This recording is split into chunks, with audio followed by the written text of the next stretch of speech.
सहनाववतु सहनौ भुनक्तु सह वीर्यं करवावहै तेजस्विनावधीतमस्तु मा विद्विषावहै। ओम शांति शांति शांति। गुरुर्ब्रह्मा गुरुर्विष्णुः गुरुर्देवो महेश्वरः गुरु साक्षात् परब्रह्म तस्मै श्री गुरवे नमः। अलंकापुरी पुण्यभूमि पवित्र इथे ज्ञानदतो ज्ञानराजा सुपात्र तयाठवीता महापुण्यराशी नमस्कार माझा सद्गुरु ज्ञानेश्वरासी। छान. नमस्कार मंडळी, आपण तिसऱ्या अध्यायावर आहोत आणि आजचा गोष्वार मला वाटतं नीला वाचणार आहे ना? कोण वाचणार आहे? हां, सुरू कर.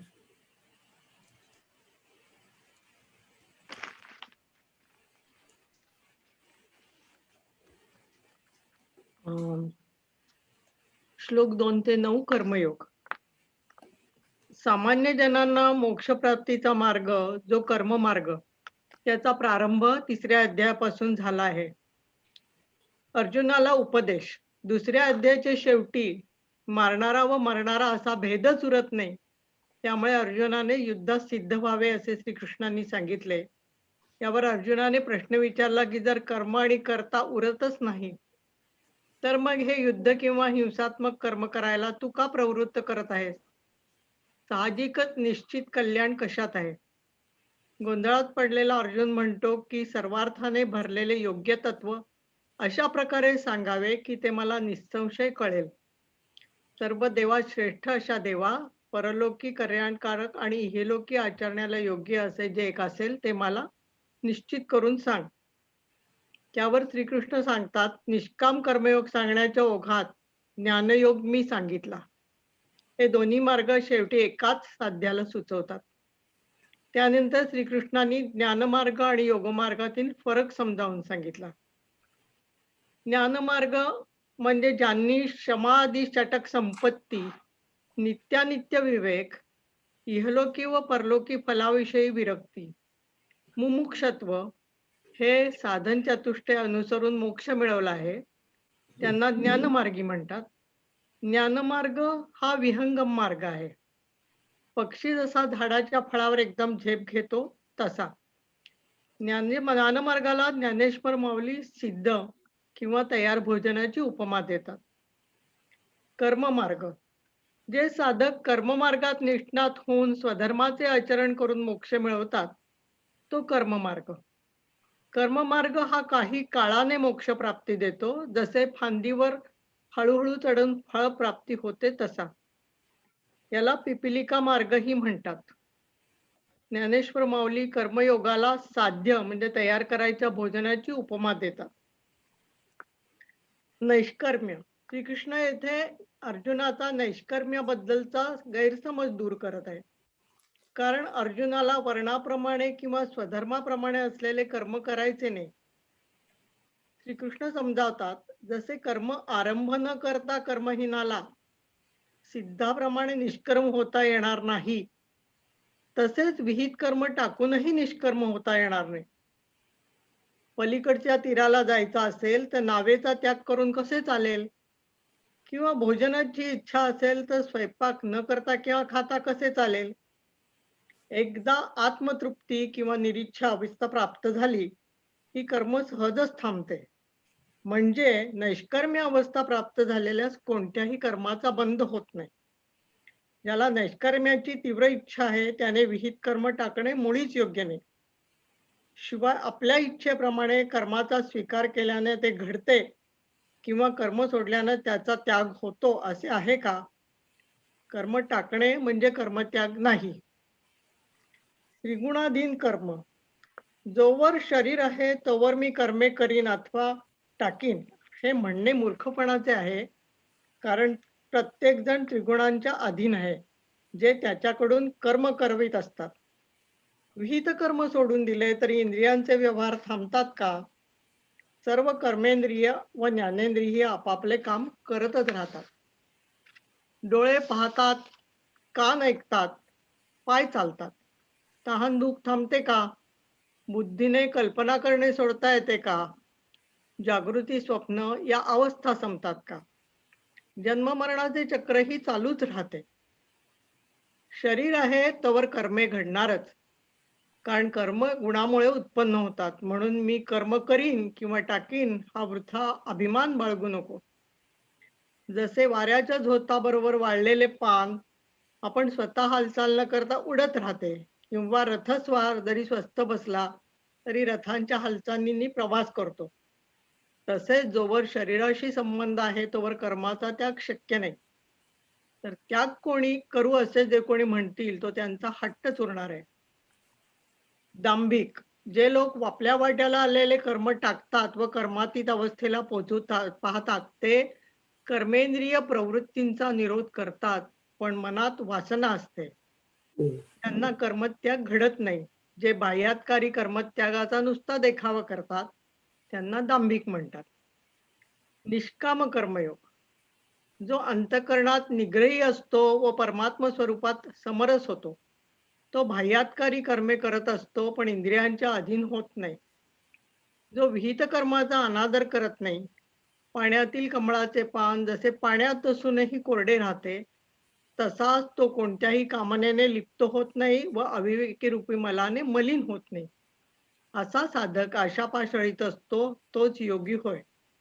म्हणून अर्जुना, फलाशा न धरता अंतःकरणात स्थिर होऊन स्वधर्माचरण कर. कर्मबंधन विहित कर्म टाकून कर्मातीत होणे शक्य नाही, तर मग स्वधर्म त्यजून शास्त्रबाह्य आचरण का करावे? कर्म न करण्यापेक्षा कर्म करणे केव्हाही श्रेयस्कर. फलाशा त्यागून अहंकार रहित व निष्काम बुद्धीने केलेल्या विहित कर्माचे बंधनही होत नाही. म्हणून वर्णाश्रम धर्माप्रमाणे जो योग्य ते आचरण करतो त्याला मोक्षाची प्राप्ती निश्चित होते. स्वधर्माचरण स्वधर्म हाच नित्य यज्ञ समजून आचरण केल्यास कर्मपाश पडत नाही. स्वधर्म सोडून केलेल्या कर्माने संसार रूपी बंध प्राप्त होतो. येथे निलिमाने कर्ममार्गाचे तत्वज्ञान संतांच्या उदाहरणाने स्पष्ट केले. जसे सावतामाळी ते कर्ममार्गी संत होते. स्वकर्मात व्हावे रत, मोक्ष मिळे हातोहात, किंवा सावत्याने केला मळा, विठ्ठल देखियला डोळा. यावरून कर्मे इशू भजावा हीच त्यांची वृत्ती होती. ते म्हणतात, कांदा मुळा भाजी अवघी विठाई माझी. प्रपंचाला परमार्थ मानून त्यांनी अध्यात्म आणि भक्ती, कर्तव्य आणि सदाचार याची बेमालून सांगड घातली. कर्मयोग माझ्या दृष्टीने एका श्लोकात सांगायचं झालं तर, कायेन वाचा मनसेंद्रिय वा बुद्ध्यात्मना वा प्रकृती स्वभावात करोमी यज्ञम सकलम परस्मै नारायणेती समर्पयामी. परंतु नित्य यज्ञाला चुकल्यामुळे लोक कर्मबद्ध होऊन देहाधीन झाले. याविषयीची गोष्ट श्रीकृष्णाने अर्जुनाला सांगितली. ब्रह्मदेव आणि सृष्टी स्थापना. पूर्वी महायज्ञ करून ब्रह्मदेवाने सृष्टीची रचना केली आणि निर्माण केलेल्या प्रजेला वर्णानुसार धर्म आचरण करण्यास सांगितले.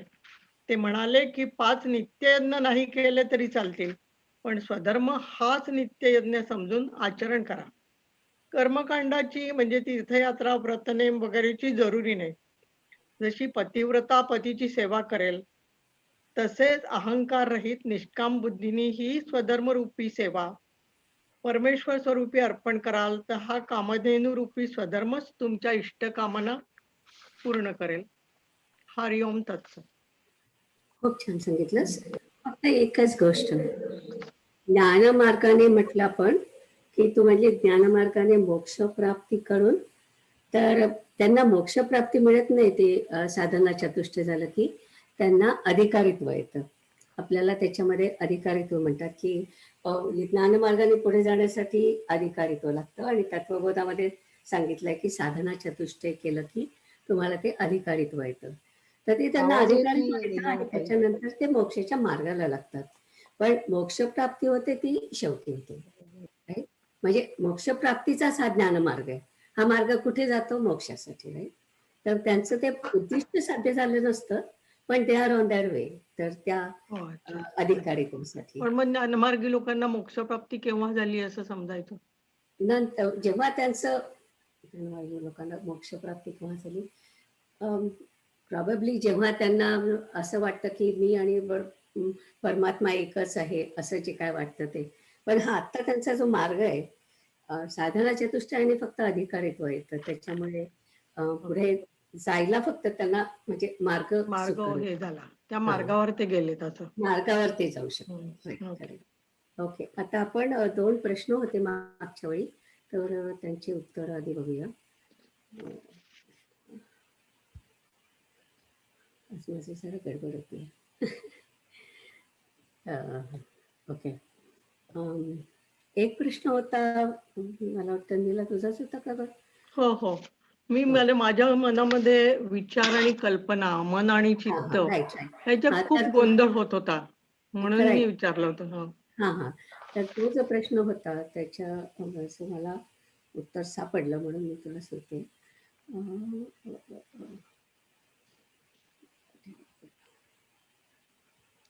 बरं, आधी दुसऱ्या प्रश्नाचं उत्तर देते. अशोकचा प्रश्न होता की भक्ती मार्ग, त्यांनी मला ईमेलमध्ये प्रश्न विचारला होता की इथे भगवानांनी म्हटलं 2च मार्ग आहेत की एक ज्ञानमार्ग आणि एक कर्ममार्ग.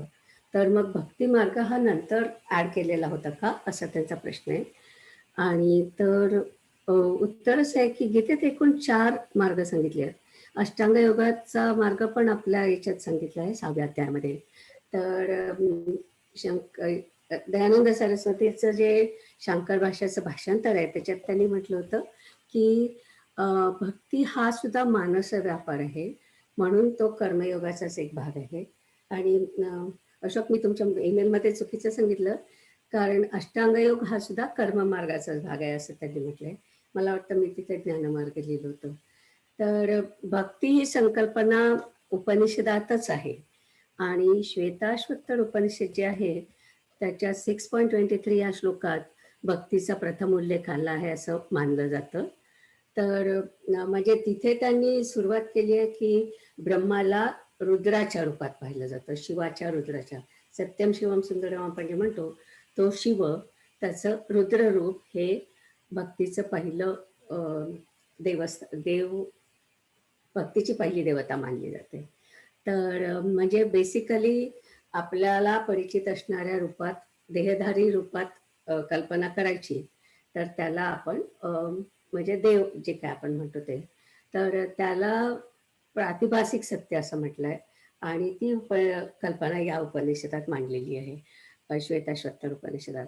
आणि मी एकदा अथर्ववेदाबद्दल बोलले होते तेव्हा मी सांगितलं होतं की अथर्ववेदात सुद्धा म्हणजे आपल्या अथर्व शीर्षामध्ये मंत्र जेव्हा होतात ते सुरुवातीचे 2 जवळजवळ 2/3 भाग आहे तो निर्गुण उपासनेचा आहे, आणि मग एकदम एकदंतम चतुरहस्तम असं आहे. तर मला खूप प्रश्न पडला होता की हे तर सगळं देहधारी व्यक्तीचं वर्णन दिसतं आहे, तर मग हे कसं काय तिथे आलं? तर त्याचं स्पष्टीकरण चिन्मयानंदांच्या याच्यात होतं पुस्तकामध्ये, की ते म्हणतात की ते जे काय आहे तो म्हणजे विग्रह मंत्र म्हणतात त्याला, की जेव्हा आपण उपासना करतो किंवा भक्ती करतो, परमेश्वरापर्यंत जायचा प्रयत्न करतो, तेव्हा निर्गुण रूपाला व्हिज्युअलाइज करणं खूप अवघड असतं. आणि म्हणून काही अथर्व शीर्षात विशेषतः, अथर्व वेदात विशेषतः ही विग्रह मंत्राची कल्पना आलेली आहे, ज्याच्यामध्ये आपल्याला समजू शकेल अशा प्रकारचं, म्हणजे 4 हाताचा, तोंडाचा असा जो काही एक रूप असतं ते रूप तिथे मानलेलं जातं. तर त्या प्रकारची भक्ती अथर्व वेदामध्ये बऱ्याच ठिकाणी आहे असं म्हटलेलं आहे. आणि ते म्हणतात की तर तो मी मंत्र तुम्हाला सांगते, श्वेतार उपनिषदातला.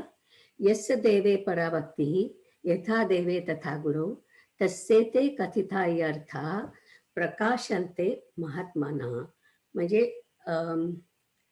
हे ज्ञान उच्च भक्ती ज्याला आहे त्याला हे ज्ञान प्रकाशित करेल, अशा प्रकारचा तो श्लोक आहे.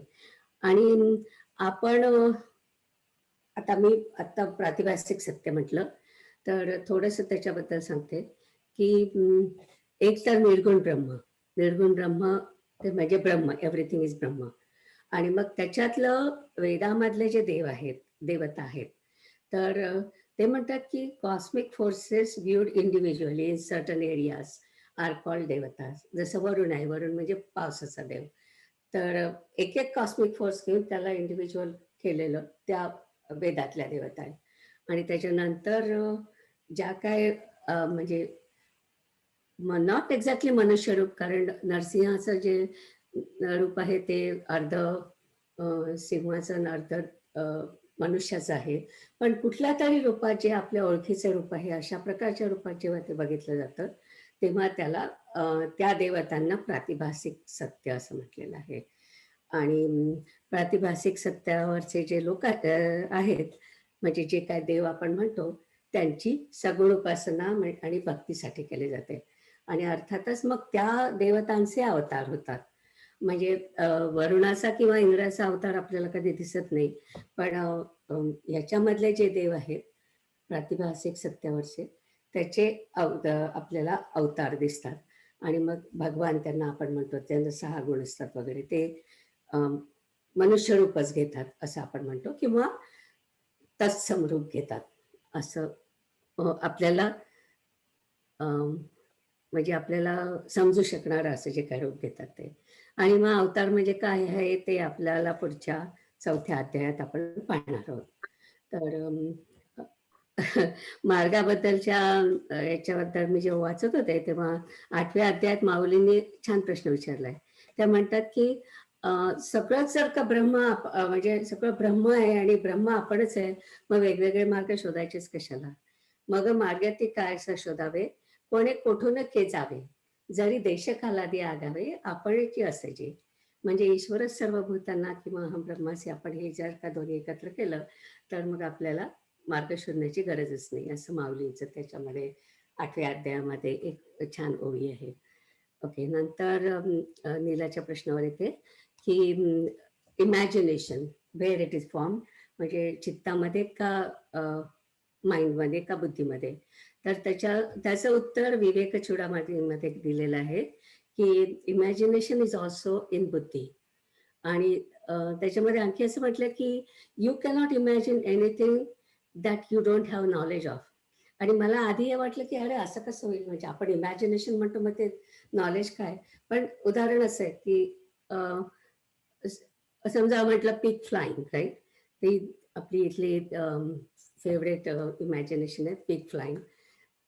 तर you may not be knowing pig flying, but you have to know pig and you have to know fly, the action of flying. तर अशा प्रकारे आणि आपण काय करतो की आपल्या डोक्यात जे काय अशा असतात सगळ्या गोष्टी, त्या गोष्टींचं मिक्सअप करून आपण इमॅजिन करतो. पण जे काय तुम्ही बघितलंच नसेल त्याचं तुम्हाला इमॅजिनेशन करता येत नाही. जर का तुमच्या डेटाबेसमध्ये नसेलच ते, तर त्याचं इमॅजिनेशन करता येत नाही, असं विवेक चूडामणीमध्ये लिहिलेलं आहे, किंवा विवेक चूडामणीच्या शंकर भाष्यावरती लिहिलेलं आहे. ओके, निलिमा प्रश्न विचारू इथे. हो तू चालेल. म्हणलीस की ज्या गोष्टीची आपल्याला हे नाही, म्हणजे आपल्याला माहीतच नाही, त्याची कल्पना येत नाही. मग आता हे शास्त्रज्ञ आहे ते शोध लावतात की आता रॉकेट आहे किंवा काय, तर ते कोणीच बघितलेलं नाही किंवा काहीच नाही, मग त्यांना ती कल्पना कशी येते? ज्ञाताकडून अज्ञाताकडे जा. They have to know something before they go to that place, right? असं. तर that's not an imagination. That's not imagine. Okay. मग मला इमॅजिनेशनचा परत गोंधळ झाला. इमॅजिनेशन म्हणजे काय? आपण नंतर बोलूया. चालेल चालेल, आपण अगदी थोडंसं हो, इमॅजिन चालेल. करूया हो. तोपर्यंत. नंतर बोलूया. आता आपण वाचायला सुरुवात करूया. 11वा श्लोक कोण वाचतंय? 11वा श्लोक मी वाचते. हो हो वाच. देवान् भावयतानेन ते देवा भावयन्तु वः परस्परं भावयन्तः श्रेयः परमवाप्स्यथ. याच्या म्हणजे यज्ञाच्या योगाने तुम्ही देवांना संतुष्ट करा, म्हणजे ते देव तुमच्यावर संतुष्ट होऊन तुमची समृद्धी करतील. परस्परांची अभिवृद्धी करणारे तुम्ही उत्कृष्ट प्रकारचे कल्याण प्राप्त करून घ्याल. कारण या धर्माच्या आचरणामुळे सर्व देवतांना आनंद होईल आणि मग त्या देवता तुम्हाला इच्छिलेले विषय देतील. या स्वधर्म रूप पूजेने सर्व देवतांना आधारिले असता त्या तुमचा खात्रीने योगक्षेम चालवतील. तुम्ही देवांचे आराधन कराल आणि देव तुमच्यावर प्रसन्न होतील. अशी एकमेकांवर जेव्हा प्रीती जडेल तेव्हा तुम्ही जे करू म्हणाल ते सहजच सिद्धीस जाईल आणि मनातील इच्छित गोष्टीही पूर्ण होतील. तुम्ही बोलाल ते खरे होईल आणि तुम्ही आज्ञा करणारे व्हाल. तुम्हाला आपली काय आज्ञा आहे म्हणून महारुद्धी विचारतील. ऋतुपती वसंताच्या द्वारात वनशोभा ज्याप्रमाणे फळभार व सौंदर्यासह निरंतर सेवा करते,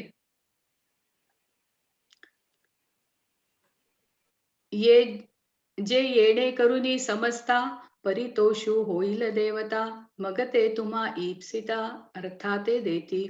या स्वधर्म पूजा पूजिता देवता गणा समजता योगक्षेमू निश्चिता करीती तुमचा. तुम्ही देवता ते भजाल, देव तुम्हा संतुष्टतील. ऐसी परस्परे घडेल प्रीती जेथ. तेथ तुम्ही जे करू म्हणाल ते आपैसे सिद्धी जाईल. वांछितही पुरेल मानसीचे. वाचा सिद्धी पावाल आज्ञापक होवाल. म्हणिये तुम ते मागतील महारुद्धी. जैसे ऋतुपतीचे द्वार वनश्री निरंतर. ओळगे फळभार लावण्येसी. 12वा श्लोक. इष्टान भोगान हि वो देवा दास्यन्ते यज्ञ भाविताः. तैर्दत्तान प्रदायैभ्यो यो भुङ्क्तेस्तेन एव सः. यज्ञाने संतुष्ट केलेले देव तुम्हाला इष्ट भोग देतील. त्यांनी दिलेल्या वस्तूंचा त्यांना न देता जो उपभोग घेतो तो चोर होय. पहा, त्याप्रमाणे सर्व सुखासह मूर्तिमंत दैवच तुमच्या मागे शोध काढत येईल. अशा रीतीने बाबांनो, जर तुम्ही एकनिष्ठपणाने स्वधर्माचे आचरण कराल तर सर्व भोगांनी संपन्न होऊन तुम्ही निरीच्छ व्हाल. उलट पक्षी सर्व संपदा प्राप्त झाली असता जो विषयांच्या गोडीला लुब्ध होऊन उन्मत्त इंद्रिये जसे सांगतील तसे वागतो, यज्ञाने संतुष्ट होणाऱ्या त्या देवांनी जी ही पूर्ण संपत्ती दिली आहे त्या संपत्तीच्या योगाने स्वधर्मरूप मार्गाने जो परमेश्वरास भजणार नाही, जो अग्नीच्या मुखात हवन करणार नाही अथवा देवतांचे आराधन करणार नाही किंवा योग्य वेळी ब्राह्मणांना भोजन देणार नाही, जो गुरुभक्तीला पाठमोरा होईल, अतिथीचा मान करणार नाही व आपल्या जातीला संतोष देणार नाही, अशा रीतीने जो आपल्या धर्माचे आचरण टाकून आणि संपन्नतेने उन्मत्त होऊन केवळ भोगामध्ये गढून जाईल, मग त्याला मोठा धोका आहे. तो असा की त्याच्याजवळ असलेले सर्व ऐश्वर्य नाहीसे होईल. हे पहा, मिळवलेले भोग सुद्धा त्याला भोगावयास मिळणार नाहीत. जसे आयुष्य संपलेल्या शरीरात प्राण राहत नाहीत किंवा दैवहीनाच्या घरात लक्ष्मी राहत नाही, जसा दिवा मालवल्याबरोबर त्याचा प्रकाश नाहीसा होतो, तसा धर्म जर लुप्त झाला तर सर्व सुखाचे आश्रयस्थान नाहीसे होते. याप्रमाणे आपला आचार जेथे सुटतो त्या ठिकाणी आत्मस्वातंत्र्य राहत नाही. प्रजा हो, हे नीट ऐका, असे ब्रह्मदेव म्हणाला. म्हणून आपला धर्म जो टाकील त्याला यमधर्म शिक्षा करील व तो केवळ चोर आहे असे समजून त्याचे सर्वस्व हिरावून घेईल. रात्रीच्या वेळी ज्याप्रमाणे पिशाचे स्मशान व्यापून टाकतात, त्याप्रमाणे मग सर्व पापे त्याला घेरतात. त्याप्रमाणे त्रैलोक्यात असणारी सर्व दुःखे आणि अनेक प्रकारची पापे व सर्व दैन्ये त्याच्याच जवळ राहतात. त्या उन्मत्त मनुष्याची अशी स्थिती होते आणि मग प्रजा हो, कितीही आक्रोश केला तरी कल्पाच्या अंतापर्यंत देखील त्याची त्यातून मुळीच सुटका होत नाही. म्हणून स्वधर्माचरण सोडू नये. इंद्रियांना भलत्याच मार्गाला जाऊ देऊ नये, असा ब्रह्मदेवाने प्रजांना उपदेश केला. ज्याप्रमाणे माशांना पाण्याचा वियोग झाला की त्याच क्षणी मरण येते, त्याप्रमाणे स्वधर्माचरणाच्या त्यागाने मनुष्याचा नाश होतो. म्हणून त्याने ह्या स्वधर्माला सोडू नये. म्हणून तुम्ही सर्वांनी आपापल्या विहित कर्माचरणामध्ये तत्पर असावे, हेच वारंवार सांगणे आहे. तैसे सर्व सुखे सहित दैवची मूर्तिमंत, येईल देखा काढत तुम्हा पाठी. ऐसे समस्त भोग भरित होवाल तुम्ही अनार्थ, जरी स्वधर्मैक निरत वर्ताल बापा. का जालिया सकल संपदा, जो अनुसरेल इंद्रिय मदा, लुब्ध होऊन या स्वादा विषयांची या. तीही यज्ञभाविकी सुरी, जे हे संपत्ती दिधली पुरी, तया स्वमार्गी सर्वेश्वरी न भजेल जो. अग्निमुखी हवन न करील देवता पूजन, प्राप्त वेळे भोजन ब्राह्मणाचे. विमुखू होईल गुरुभक्ती, आदरू न करील अतिथी, संतोषू नैदिल ज्ञाती आपुलिये. ऐसा स्वधर्मू क्रियारहितू, आथिलेपणे प्रमत्तू, केवळ भोगासक्तू होईल जो. तया मग अपावो थोरू आहे, जेणे ते हातीचे सकळ जाये. देखा प्राप्तही न लाहे, भोग भोगो. जैसे गतायुषी शरीरी, चैतन्य वासू न करी, का निदैवांचा घरी न राहे लक्ष्मी. तैसा स्वधर्म जरी लोपला, तरी सर्व सुखांचा थारा मोडला. जैसा दीपा सवे हरपला प्रकाशु जाय.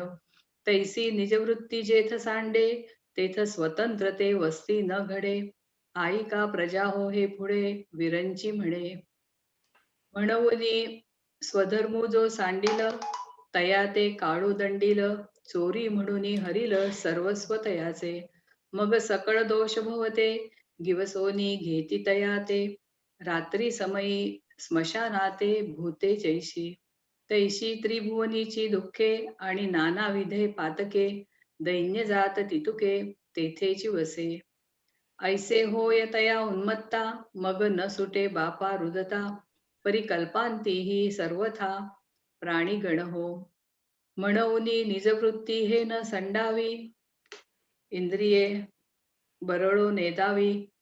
ऐसे प्रजा ते शिकवी चतुरा ननु. जैसे जळचरा जळ सांडे, आणि तत्क्षणी मरण मांडे. हा स्वधर्मो तेणे पाडे, विसंबो नये. म्हणून तुम्ही समजती, आपुला लिया कर्मी उचिती. निरत व्हावे पुढत पुढती, म्हणिपत असे. आता 13वा दुसरं कोणी वाचणार आहे का? हो. कमीवर नाही, थोडंसं- मी आले. हा, प्रभा. राईट. प्रभाव असतं ना, एक मिनिट थांब थोडस. याच्यामध्ये जेव्हा त्यांनी यज्ञ म्हटलंय, तेव्हा याच्या आधी जे सांगितलं त्यांनी की स्वधर्माचा जो यज्ञ, त्याच्याबद्दल ते बोलतात आहे. आणि आपण नित्ययज्ञात पाहिलं की मनुष्याला, प्राण्याला, देवस्थानांना, झाडाला, कुटुंबाला, सगळ्यांना आपण काहीतरी द्यायचं असतं रोज. तर ते सगळं आपल्या मिळकतीत समाविष्ट केलं आहे असं आपल्याला शास्त्राने सांगितलंय. म्हणून तो सुद्धा त्यांनी स्वधर्माचाच भाग घेतलेला आहे. आणि पुरुषार्थाचा जेव्हा विचार आपल्या वेदात मांडलाय, तेव्हा त्यांनी सांगितलंय की सर्वांना देऊन उरलेलं आपल्या स्वतःसाठी ठेवायचं. तर याच्यामध्ये ते म्हणतात की विषयाच्या गोडीला लागून तुम्ही इंद्रियांच्या आहारी जाल आणि आपल्यासाठी सगळं घ्याल, तर ते चोरी करण्यासारखं आहे, शब्दशः घेऊ नये. आणि देवाकडून भोग्य गोष्टी मिळाल्यावर जो उन्मत्त होऊन वागतो, त्याला मोठा धोका आहे. आणि 106व्या ओवीत जेव्हा त्यांनी जाती म्हटलंय, तर ते जाती म्हणजे ऍक्च्युली आपला जो समाज आहे, समाजासाठी जाती हा शब्द वापरलाय. जाती म्हणजे इथे गुणजाती किंवा कुलजाती असं घेऊ नये. तर स्वधर्म सोडला की मनुष्याची पाण्याशिवाय माशाप्रमाणे अवस्था होते. म्हणून फक्त भोगत बसू नये, सगळ्यांना आपापला जो भाग द्यावा तो द्यावा. आणि मला वाटतं ते देव शिक्षा करेल वगैरे, ते आपल्या धर्माची एथिक्स शिकवण्याची पद्धत आहे, काहीतरी धाक दाखवायचा, असं मला पर्सनली वाटतं. एनिवे, तर 13वा श्लोक प्रभा म्हणते. या. छान. थँक्यू. यज्ञाशिष्टाशिनः No. माझ्या उच्चारामध्ये काहीतरी गडबड झाली तर निलिमाताई सांगा मला प्लीज. ओके. यज्ञाशिष्टाशिनः संतः तिथपर्यंत जा, संतोपर्यंत. संतो मुच्यन्ते सर्व क्लिशैः शिष्यैः नाही मी भुजन्ते. वाचते, मग तू वाच. Okay, let me see. यज्ञाशिष्टाशिनः संतो यज्ञाशिष्टाशिनः संतो मुच्यन्ते सर्व किल्बिषेः मुच्यन्ते सर्व किल्बिषेः भुञ्जन्ते ते त्वगं पापः भुञ्जन्ते ते तद्ध्वं पापा ये पंचात्मकारणात् ये पंचात्मकारणात्. यशशेष भक्षण करणारे सज्जन सर्व पापांपासून मुक्त होतात. जे यज्ञ न करिता केवळ स्वतः करिता पाकसिद्धी करतात ते पापी लोक पाप भक्षण करतात. पहा, निर्हेतुक बुद्धीने स्वधर्मचरण करण्यात जो जवळ असलेल्या संपत्तीचा विनियोग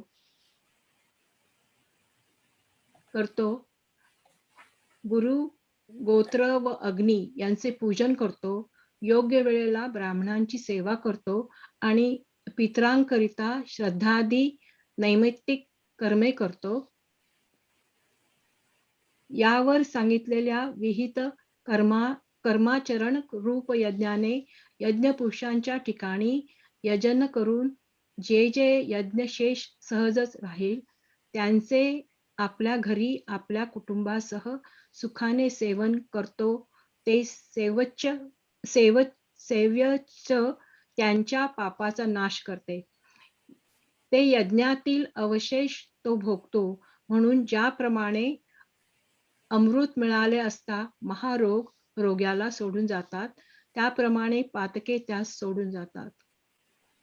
अथवा ज्याप्रमाणे ब्रह्मनिष्ठ पुरुष आत्मभ्रांतीला यत्किंचितही वश होत नाही, त्याप्रमाणे यज्ञातील तो शेष भोगणारा पापाच्या तडाख्यात सापडत नाही. म्हणून स्वधर्माचरणाने जे मिळेल ते स्वधर्म करण्यातच खर्च करावे व मग शिल्लक राहिलेले त्याचा संतोषाने उपभोग घ्यावा.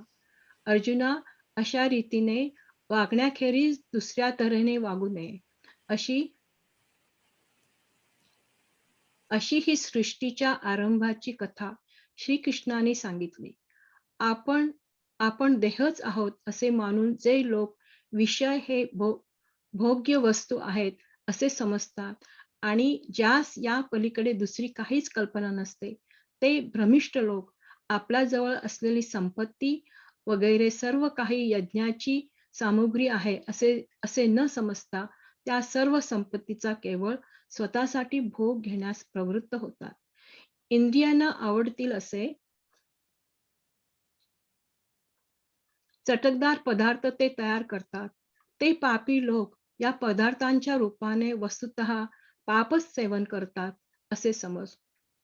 वास्तविक पाहता जेवढी आपली संपत्ती आहे ती सर्व यज्ञात उपयोगी पडणारी सामुग्री आहे असे समजावे. मग ती स्वधर्मरूपी यज्ञाने परमेश्वराला अर्पण करावी. अशा रीतीने वागायचे टाकून पहा. ते मूर्ख लोक आपल्या स्वतःकरिता नाना प्रकारची पक्वाने तयार करतात. ज्या अन्नाच्या योगाने यज्ञ सिद्धीला जातो आणि परमेश्वर संतुष्ट होतो, ते हे अन्न कमी योग्यतेचे नाही. म्हणून ते अन्न सामान्य समजू नये. अन्न हे ब्रह्मरूप आहे असे समज. कारण की अन्न हे सर्व जगाला जगण्याचे साधन आहे. देखाविहित क्रियाविधी निर्हेतुका बुद्धी जो असतीये समृद्धी विनियोगू करी. गुरु गोत्र अग्नि पूजी अवसरी भजे द्विजी निमित्तादिकी यजी पितरो देशे. या यज्ञ क्रिया उचिता यज्ञेशी हवन करिता उतशेष स्वभावतः उरे जे जे ते सुखे आपुला घरी. कुटुंबेसी भोजन करी की भाग्याची ते निवारी कल्मशाते. ते यज्ञावशिष्ट भोगी म्हणून सांडिजे तो अंगी जयापरी महारोगी. अमृत सिद्धी. किम तत्वनिष्ठु जैसा नागवे भ्रांती लेशा तो शेष भोगी तैसा नाकळे दोषा. म्हणून स्वधर्म जे अर्जे ते स्वधर्मेची विनियोगीजे. मग उरे ते भोगीजे संतोषेसी. हे वाचुनी पार्था राहतो नये अन्यथा. ऐसी आद्य हे कथा मुरारी सांगे.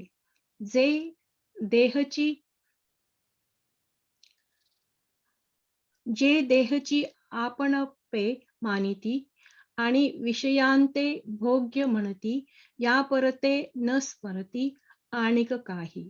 हे यज्ञापकरण सकळ नेणत सांते बरळ. अहं बुद्धी केवळ भोगू पाहती. इंद्रिय रुची सारखे करविती पाकनिके. ते पापीये पातकम सेवती जाण. जे संपत्ती जात आघवे हे हवन द्रव्य मानावे. मग स्वधर्म यज्ञे अपारवे आदी अर्पावे. पुढे. स्वधर्मयज्ञ अर्पावे. या हे सांडोनिया मूर्ख आपण पेया लागी देख निप जविती पाक नानाविध. जिहिम यज्ञु सिद्धी जाये परेशा तोषु होये. ते हे सामान्य अन्न न होये म्हणोनिया. हे न म्हणावे साधारण अन्न ब्रह्म रूप जाण. जे जीवन हेतू कारण विश्वायया. ओके. निलिमाताई तुम्ही म्हणता का? आता मी हे थोडस आपल्याला उलट सुलट करायचंय म्हणून 14 आणि 15 मी एकत्र म्हणणार आहे. तर अन्नात भवति भूतानि पर्जन्यात अन्न संभव. यज्ञात भवति पर्जन्यः यज्ञात कर्म समुद्भव. आणि पुढचा श्लोक आहे 15वा घेऊया. कर्म ब्रह्मोद्भव विद्धि ब्रह्माक्षर समुद्भवम. तस्मात् सर्वगतं ब्रह्म नित्य यज्ञो प्रतिष्ठितम. तर आता मी थोडस याच्याबद्दल बोलते आहे कारण हे मला वाटतं जर का आपण उलट्या बाजूने सुरू केलं तिथेच असू द्या 15व्याच असू द्या. संतोष 15व्याच असू द्या. हा तर हे सगळं सृष्टीच्या चक्राविषयी आहे आणि दोन्ही श्लोक एकत्र जातात. याच्यामध्ये त्यांनी सृष्टी चक्र सांगितलंय, फार सुंदर सांगितलंय आणि त्यात मनुष्याची इकॉलॉजिकल जबाबदारी जी काय आहे ती कशी त्यांनी दाखवली आहे ते आपण आता बघूया. तर आता हा जो श्लोक आहे त्याचा अर्थ जर आपण पाहिला तर 15व्या श्लोकाचा अर्थ कर्म वेदापासून उद्भवलं असे जाण आणि परमात्मा वेदाचं कारण आहे म्हणून सर्व व्यापी वेद यज्ञामध्ये स्थिर आहेत. तर याचा अर्थ असा की परमात्मा वेदाचं कारण म्हणजे ब्रह्माने वेद सांगितले, राईट. म्हणजे आपण म्हणतो सदाशिव समारंभाम शंकराचार्य मध्यमाम अस्माद आचार्य पर्यंताम वंदे गुरु परंपरा असं आपण वेदाचे म्हणजे जेव्हा आपण वेद शिकतो तेव्हा म्हणतो. तर सदाशिवाने हे सांगितलेले आहेत दक्षिणामूर्तीच्या स्वरूपात. म्हणजे ब्रह्माने वेद सांगितले आणि वेदामध्ये कर्म सांगितले. तर कर्मामध्ये स्वधर्मरूप यज्ञ सांगितला. इथपर्यंत सगळ्यांना ठीक आहे? हा सोपा आहे श्लोक. आता पुढचा जो 14वा श्लोक आहे तो जरा कन्फ्युजिंग आहे. 14व्या श्लोकाला जाऊया. तर त्याच्यामध्ये म्हटलंय यज्ञापासून पर्जन्य, पर्जन्यापासून अन्न आणि अन्नापासून भूत निर्माण करतात. भूत निर्माण करतात, भूत म्हणजे सगळे प्राणी मात्र, असं सृष्टीचक्र आहे. मी पुन्हा दोन्हीचा एकत्र म्हणते की ब्रह्माने वेद सांगितले, वेदामध्ये कर्म सांगितलंय, कर्मामध्ये स्वधर्म रूप यज्ञ सांगितलं आहे, यज्ञापासून पर्जन्य पर्जन्य म्हणजे पाऊस, पर्जन्यापासून अन्न, अन्नापासून भूत म्हणजे प्राणी मात्र निर्माण होतात, असं हे सृष्टीचक्र आहे. तर आणि हे जे 2 श्लोक आहेत, हे आपल्या उपनिषदांमध्ये जे सृष्टीचक्र सांगितलं आहे त्याच्यावरती आहे. तर तिथे जो काय अर्थ सांगितलाय तो मी सांगते आता. सृष्टीचक्रामध्ये परमेश्वराने जेव्हा सृष्टी निर्माण केली, तेव्हा त्याच्या मनाची योजना होती. त्या योजनेअंतर्गत अनेक चक्र त्याने निर्माण केले. ते परस्परावर अवलंबून, चक्र म्हणजे परस्परावर अवलंबून असणाऱ्या गोष्टी. तर त्याच्यामध्ये हे सृष्टीचक्र आहे, कालचक्र आहे, अन्नचक्र म्हणजे आपण ज्याला फूड चेन म्हणतो ती आहे, अशी काही महत्वाची चक्र आहेत. तर आपण हे आता जे पाहतोय ते सृष्टीचक्र आहे. तर सृष्टीचक्रामध्ये आपण म्हटलं तसं ब्रह्माने वेद निर्माण केले, ओके, तेच कळतं आपल्याला. वेदामध्ये कर्म सांगितलंय, बरं ठीक आहे. कर्मामध्ये यज्ञ म्हणजे हा जो धर्मरूप यज्ञ सांगितलाय, ओवी 138 मध्ये आपण पाहिला होता, तर तो. पण आता स्वधर्मातून पर्जन्य कसे येणार, यज्ञातून पर्जन्य कसं येणार? तर प्रत्येक कर्माला दृष्ट आणि अदृष्ट फल असतं. आणि तुम्हाला माहिती आहे की आपण ज्याला पाप पुण्य म्हणतो किंवा तशा प्रकारचं. आणि एकदा कुणीतरी प्रश्न विचारला होता, सगळ्यांचं मिळून जे काय पाप पुण्य असतं त्याच्याबद्दलचं, तर तो संदर्भ इथे आहे. तर पर्जन्य हे काय दृष्टफल नाही आहे, पण निसर्गाची काळजी घेणं हे आपलं सर्वांचं काम आहे. तर सर्वांचं मिळून हे स्वकर्म आहे. तर आपण जर का ग्लोबल वॉर्मिंगकडे लक्ष दिलं नाही तर काय होईल? इकॉलॉजिकल बॅलन्स जाईल, सृष्टीचं चक्र विस्कटेल, पाऊस येणार नाही किंवा खूप येईल. दोन्हीमध्ये शेतीची हानी होईल. शेतीची म्हणजे अन्नाची हानी होईल. पुरेसं अन्न नसलं तरी प्राणी जगू शकणार नाही, आणि जर का पूर आला तर सगळं वाहूनच जाईल. आणि त्या सगळ्यावरती त्याचं अस्तित्व अवलंबून असतं.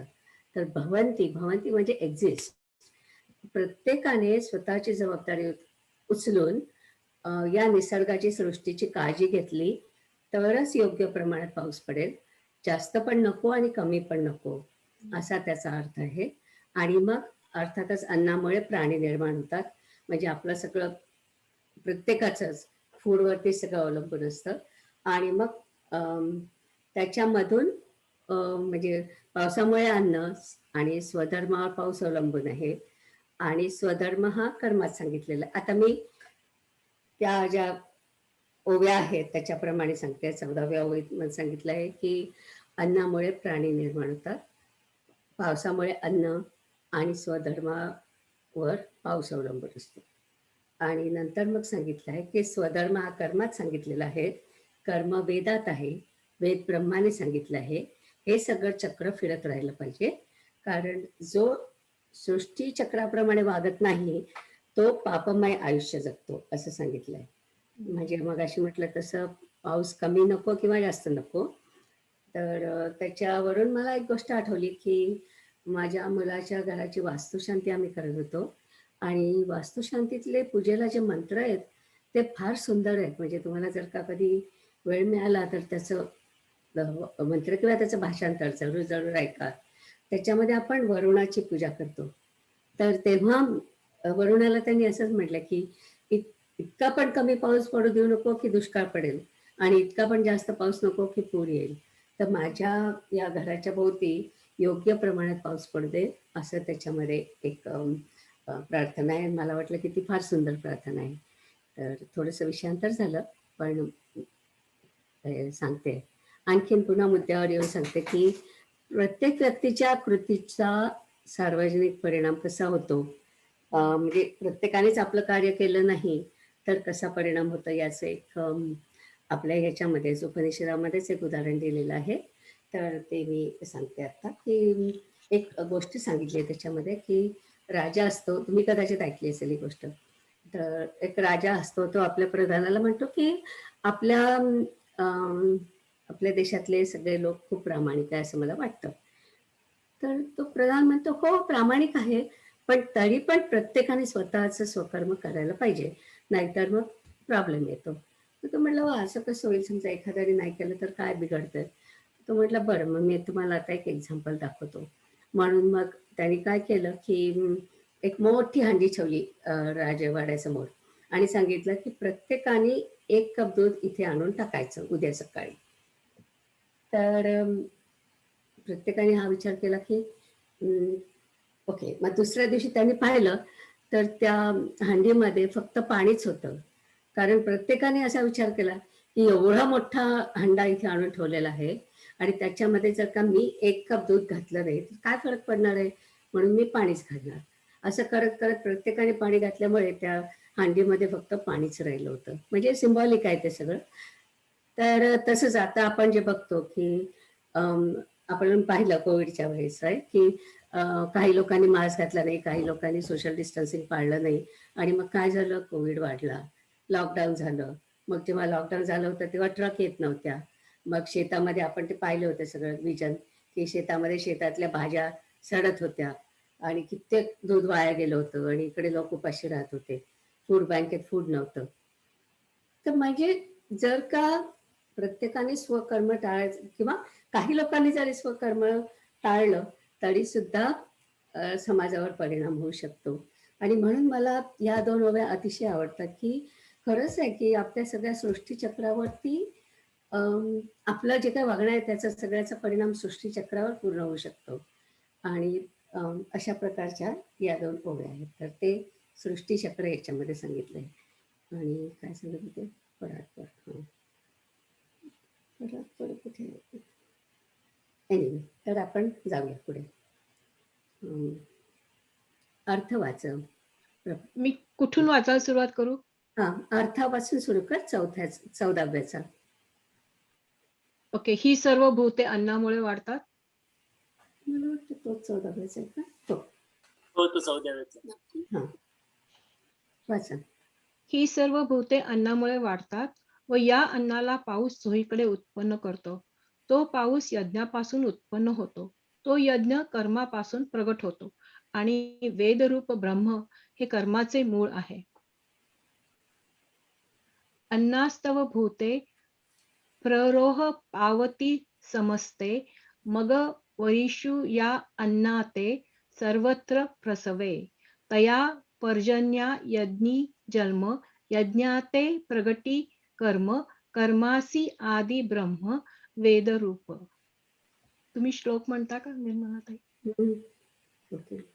तुम्ही ऑलरेडी म्हटलाय तो ना? हो, म्हटलंय. पुढे जा चालेल. या कर्म वेदापासून उद्भव पावले असे जाण आणि परमात्मा वेदाचे कारण आहे.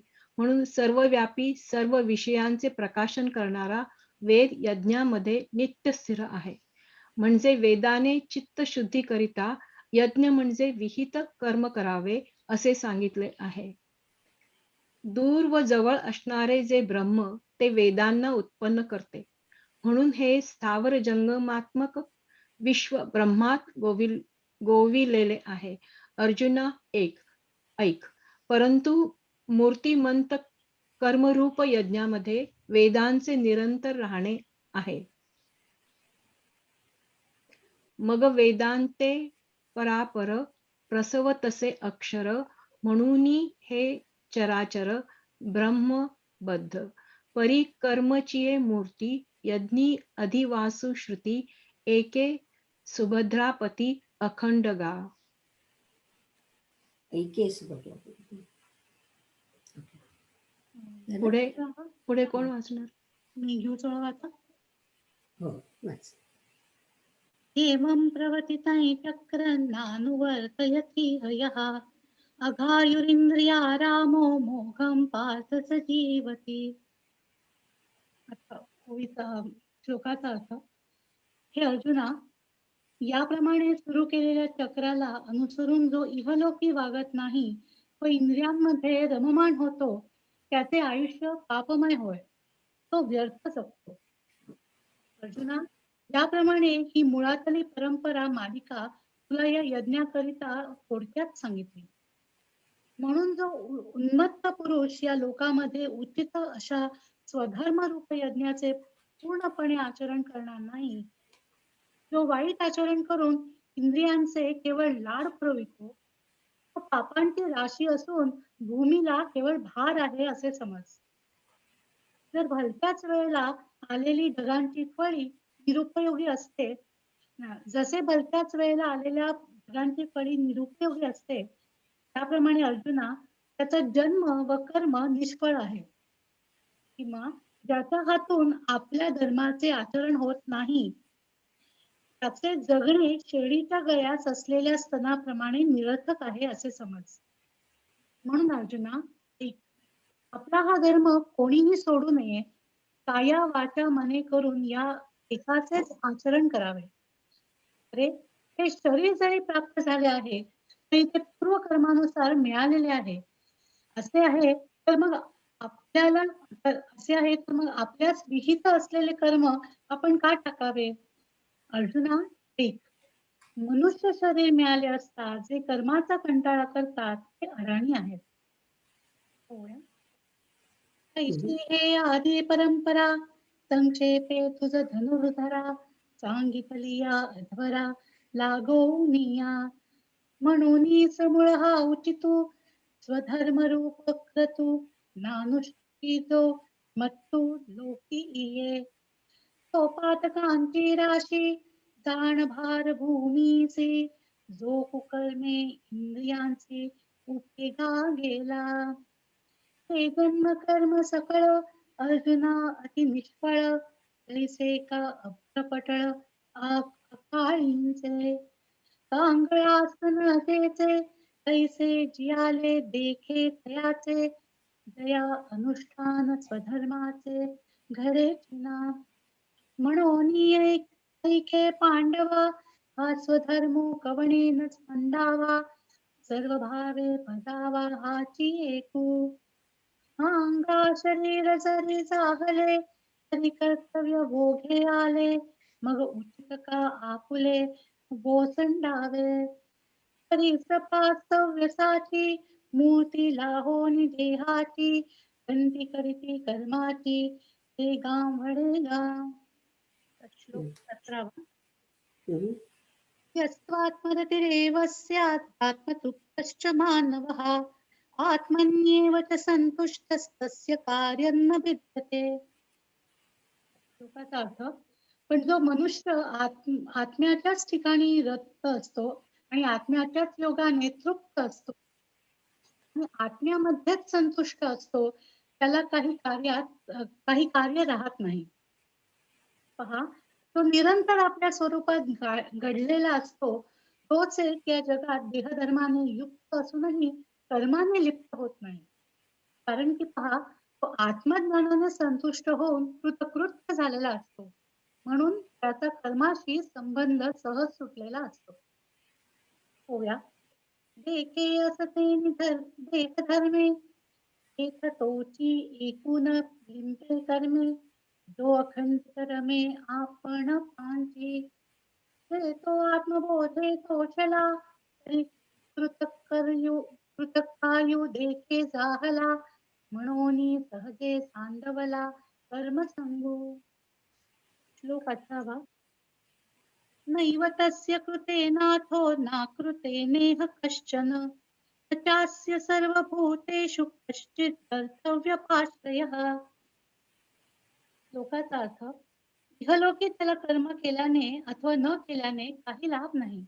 त्याला कोणत्याही प्राण्यापासून काही लाभ साधवायचा नसतो. पहा, ज्याप्रमाणे पोट भरल्यावर स्वयंपाक करण्याचा खटाटोप सहजच संपतो, त्याप्रमाणे आत्मानंदाच्या तृप्तीत कर्माची खटपट सहजच संपते. अर्जुना, जोपर्यंत अंतःकरणात ज्ञान उत्पन्न होत नाही, तोपर्यंतच या साधनाची खटपट करावी लागते. पूर्वी तृप्ती झाली आजैसी, साधने सरती आपैसी, देखे आत्मतुष्टी तैसी कर्मे नाही. समवरी अर्जुना, तो बोध भेटे नामना, समचिया साधना बजावे लागे. श्लोक 19. तस्मात् सततं कार्यं कर्म समाचर, असक्तो ह्याचरन् कर्म परमाप्नोति पुरुषः. श्लोकाचा अर्थ, म्हणून सर्वदा अनासक्त होऊन कर्तव्याचे कर्म करीत राहा. कारण अनासक्त होऊन कर्म आचरण करणारा पुरुष मोक्षपद मिळवितो. यांचा अर्थ, म्हणून सर्व आसक्ती टाकून देऊन निरंतर उचित जो स्वधर्म त्याप्रमाणे वाग. अर्जुना, हे निष्काम बुद्धीने स्वधर्माचे आचरण करतात हे या जगामध्ये तत्वतः श्रेष्ठ अशा मोक्षाला पोहोचतात. होया. म्हणून तो नियतो सकल काम रहितो होऊन या उचितो स्वधर्मे रहाटे. जे स्वकर्मे निष्कामता अनुसरले पार्था ते कैवल्य तत्वतः पातले जगी. एक मिनिट थांबा इथे. 17 आणि 18 जे होते श्लोक ते आत्मज्ञानी पुरुषाबद्दल होते. तुमच्या लक्षात आलंच असेल आतापर्यंत. आणखीन एक सांगायचं राहिलं होतं ते म्हणजे 15व्या श्लोकाची ओवी 36 नंबरची जी आहे त्याच्यामध्ये परापर असा टायपो आहे. त्याच्यामध्ये परात्पर असा शब्द पाहिजे. परात्पर म्हणजे श्रेष्ठातला श्रेष्ठ म्हणजे ब्रह्म असा प्रकारचा तिथे अर्थ आहे. ते मगाशी सांगायचं राहिलं. Anyway, जाऊया पुढे. श्लोक 20. कर्मणैव हि संसिद्धिमा स्थिता जनकातयः लोकसंग्रहमेवापि संपश्यन् कर्तुमर्हसि.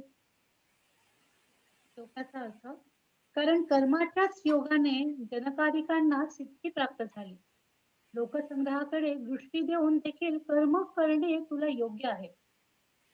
पहा, कर्म मात्राचा मुळीच त्याग न करता जनकादिकांना मोक्षाचे सुख मिळाले. अर्जुना, यास्तव कर्माच्या ठिकाणी आस्था असणे जरूर आहे. ही आस्था आणखीही एका कामाला उपयोगी पडेल. कारण आपण आचरण केलेल्या या लोकांना चोखीत होईल आणि अर्थात सहजच त्यांची कर्मलोकाने होणारी हानी टळेल.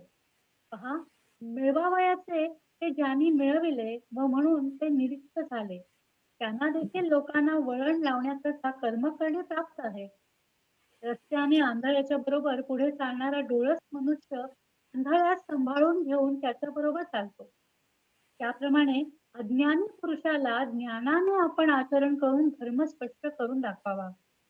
अरे, असे जर ज्ञानी पुरुष न केले तर अज्ञानी लोकांना काय कळणार आहे? त्यांना आपल्याला योग्य असलेला मार्ग कोणत्या प्रकारे समजेल? होया. शेखपा जनकाधिकारी कर्मजात शेख सांगिता मोक्ष सुख पावते दाहला. पावत आहे का? पावते पावते. या कारणे पार्थ होवावी कर्मी आस्था हे आणि काही एक अर्था उपकारेल. ते आचरता आपण प्रिया देखी लागेल लोकायया केल हा अपाया प्रसंगेची. देखे प्राप्तास चाहले ते निष्कामता पावले तयाही कर्तव्य असे उरले लोकांलागी. मार्गी अंधा सरिसा पुढे देखणा चाले जैसा अज्ञाना प्रगटावा धर्म तैसा आचरोनी. आगाईसे जरी न कीजे तरी अज्ञाना काय होते ही कवणे परी जाणीजे मार्गाते या.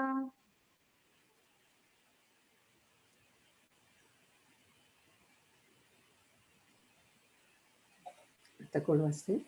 मी वाचतो. विनोद कुलकर्णी. यद्ददाचरति श्रेष्ठस् तत्तदेवेतरो जनः स यत्प्रमाणं कुरुते लोकस्तदनुवर्तते. श्रेष्ठ पुरुष जे जे आचरण करतो त्याचेच इतर जन अनुकरण करतात. तो जी गोष्ट प्रमाण मानतो त्याचेच लोक अनुकरण करतात. या जगात थोर लोक जे कर्म आचरतात त्यालाच सामान्य लोक धर्म असे म्हणतात आणि इतर सर्वसामान्य लोक त्याचेच आचरण करतात.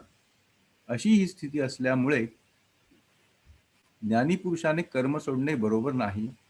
इतकेच काय, परंतु संतांनी तर याचे आचरण विशेष काळजीने केले पाहिजे. एथ वडील जे जे करीती तया नाम धर्मू ठेविती तेची येर अनुष्ठिती सामान्य सकळ.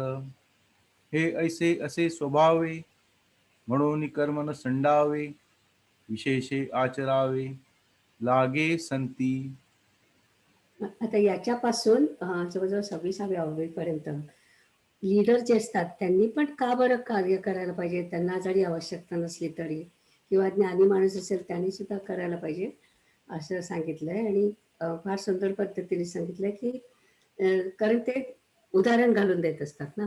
म्हणजे कृष्णाला सुद्धा काही गरज नाही स्वकर्म करायची, पण तो सुद्धा करतो कारण त्याला लोकांसाठी उदाहरण घालून द्यायचंय. आणि त्याच्यासाठी जरी लीडरला आवश्यक नसलं तरी लीडरनी सगळ्या गोष्टी पाळायला पाहिजे असं त्याच्यामध्ये सांगितलेलं आहे. आणि खूप छान आहेत या सगळ्या ओव्या आणि तशा सोप्या आहेत समजायला. ओके, जाऊया पुढे. न मे पार्थास्ति कर्तव्यं कृषि लोकेषु किंचन नानवाप्तव्यं वर्त एव च कर्मणि. हे अर्जुना, या त्रैलोक्यामध्ये मला कर्तव्य असे काही नाही किंवा प्राप्त न झालेली अशी गोष्ट मला प्राप्त करावयाची राहिलेली नाही. तथापि मी कर्म करीतच आहे. अर्जुना, आता दुसऱ्याच्या गोष्टी तुला कशाला सांगू? हे पहा, मी सुद्धा याच मार्गाने वागतो. मला काही कमी आहे म्हणून किंवा काही इच्छा धरून धर्माचे आचरण करतो असे जर म्हणशील तर पूर्णतेच्या दृष्टीने पाहिले असता माझ्या तोडीला या जगात दुसरा कोणीही नाही. अशा तऱ्हेचे सामर्थ्य माझ्या अंगात आहे हे तुला माहीत आहे. मी आपल्या गुरुचा मेलेला मुलगा परत आणला, तो माझा पराक्रम तू पाहिलाच आहेस. असा मी देखील निमूटपणे कर्मे करतो. आता आणि काय चिया गोठी तुझ सांगो काही किरीटी, देखे मिची ये रहाटी वर्तत असे.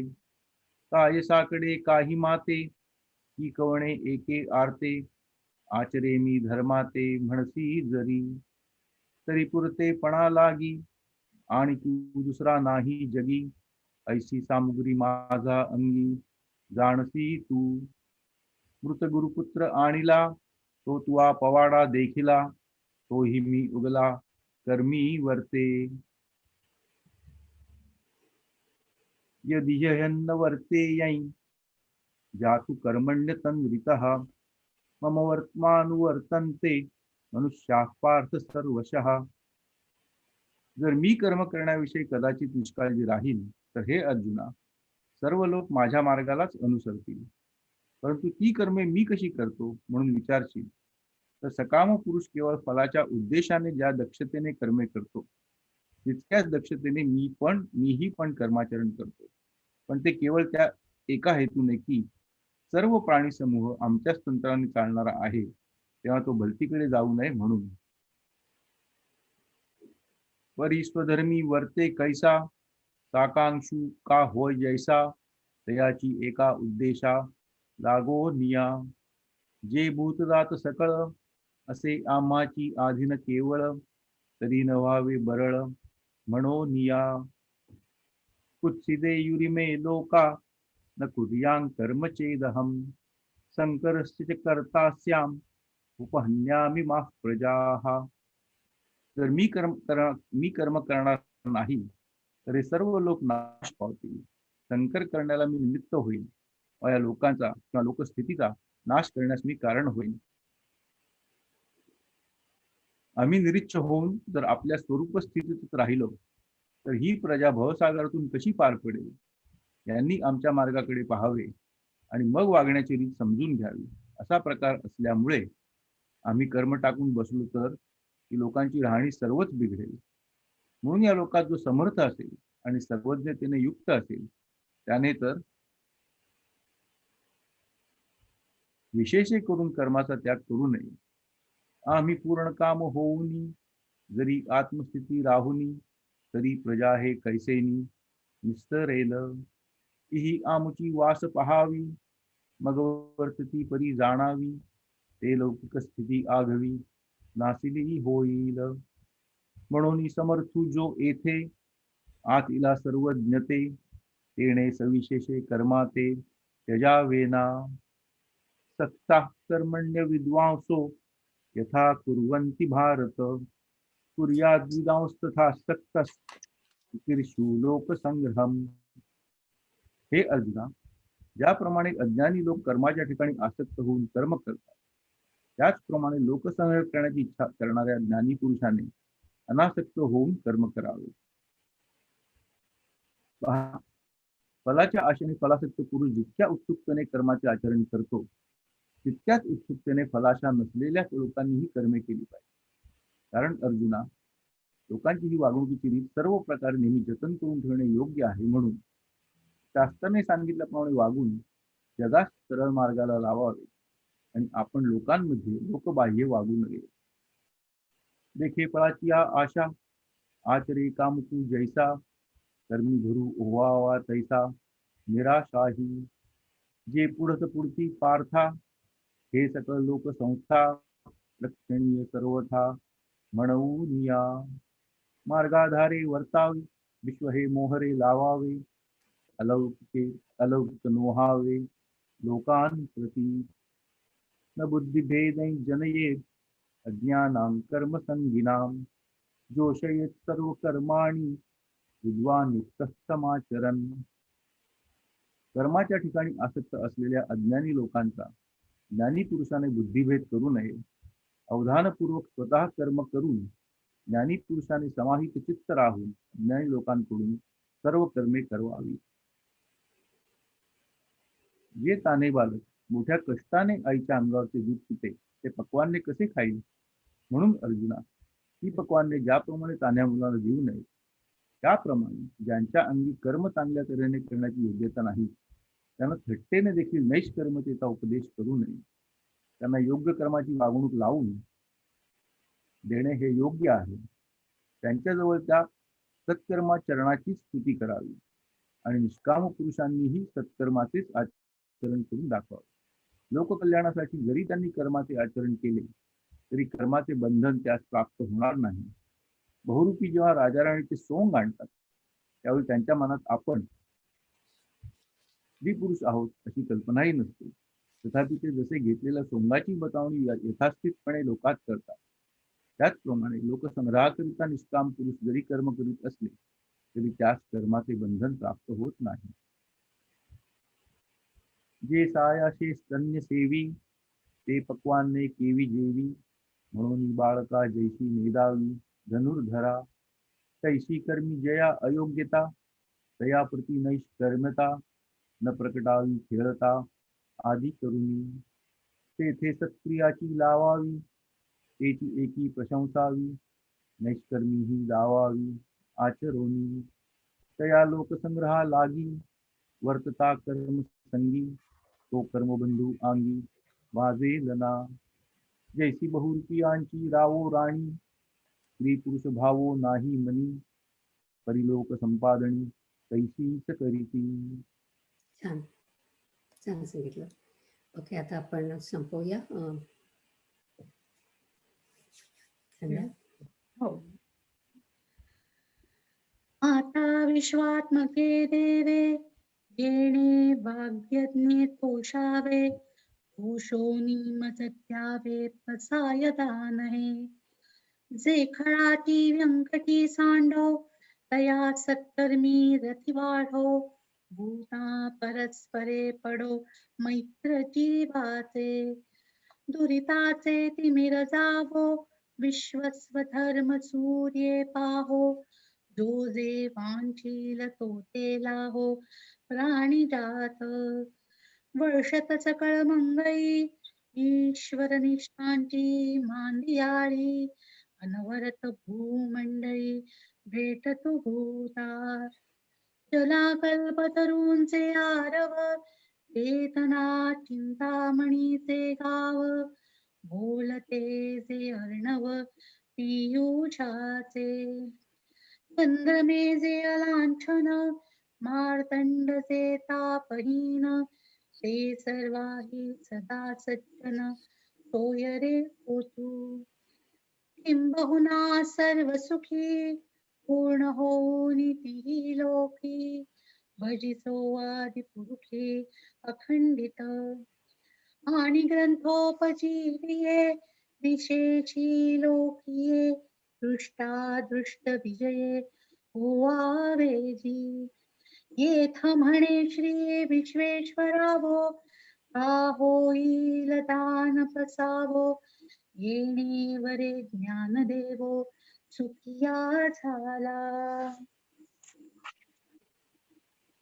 ॐ पूर्णमदः पूर्णमिदं पूर्णात् पूर्णमुदच्यते पूर्णस्य पूर्णमादाय पूर्णमेवावशिष्यते ॐ शान्ति शान्ति शान्तिः थँक्यू.